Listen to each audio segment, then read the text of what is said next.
Garden update. It is August in Florida. Now that means that it is hot, it is humid, and if you don't have a thunderstorm in the afternoon, the bugs are just atrocious. But the grass is happy. And basically any other tropical plant is just in paradise right now. So I'm gonna give you a quick tour. There's actually quite a few things that I haven't updated you on. It's been about 2 months since I gave a tour. So let's get right into it. Sweet potatoes. Oh yeah, Henry. Sweet potatoes are thriving at the moment, and you want to let them grow as long as they can until they start to die back themselves, and then pick the tubers. The sweet potatoes. Got mulberry. Another tropical plant here. This is Florida cranberry, also known as roselle. And that's going to be ready to pick October, early November or so. I picked a big bunch of bananas off that. End of last, I think it was June I picked them. So just waiting for the next one to come up. And this is today's mulch drop off. Found it free, but unfortunately the guy dropped it right here in my pathway. So can't really drive back here easily until I move all of this. And he killed all my grass that was under it. Oh well. This is bush hog chippings from a local job. So there's some cypress in here, some mangrove, some I'm not sure what all that red is, honestly. Could be pepper tree. Hoping it isn't, but it could be. Last time you saw this area, there was a big shed had just been removed from here. So we got 20 tons of dirt, which equals about 15 to 17 yards, depending on moisture content. Piled it all up there, so we spent several evenings spreading it out into rows. This is going to be my new food forest orchard. So the idea is I'll put perennial fruit trees in here, mulberry, banana, sapodilla, things like that. And while they're young and still plenty of light coming down, we'll plant things in and among them, such as sweet potatoes in the summer, and utilize the mounded beds while we're at it. Planted some yucca over here, cassava, same thing. When we're done, I'll take you to the other side of the yard and show you some real cassava. The hugelkultur bed is just thriving. Man, it's loving it.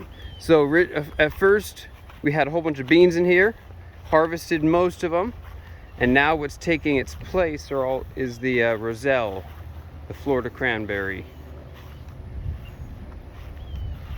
And I have noticed a distinct difference between this area and the rest of the lawn. It doesn't get dried out nearly as quickly because it's got all that mulch and the organic matter down inside holding on to water. I hardly need to water it at all. It's rather impressive. My allspice plant is finally putting on tons of growth. All up and down. I'm very happy with this guy. I've been so thrilled with this mango.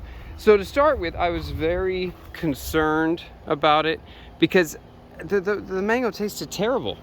It was just gross. But I just waited and I stopped picking it, and it turns out I took it to a friend of mine who identified the mango. It's a Keat mango, which is a very late season mango. Fantastic. It is one of the best mangoes I've ever had. See, that one's about ready to pick. So most mango, the majority are going to be ripe in late June to July. This is going to be mid-August when it's kind of peak ripeness.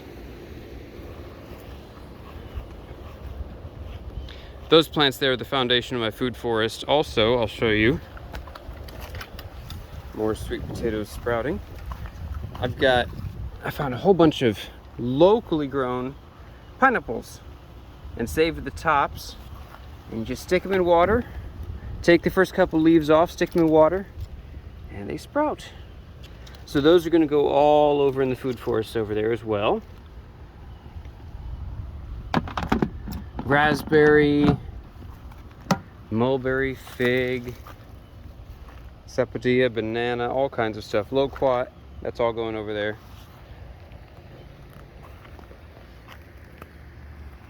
We've got volunteers of all kinds of tropical almond and papaya.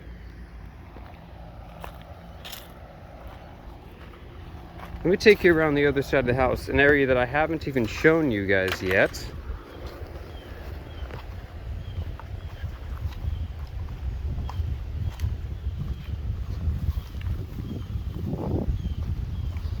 Our chickens are finally laying. We have 5 hens and we get about 3 eggs a day.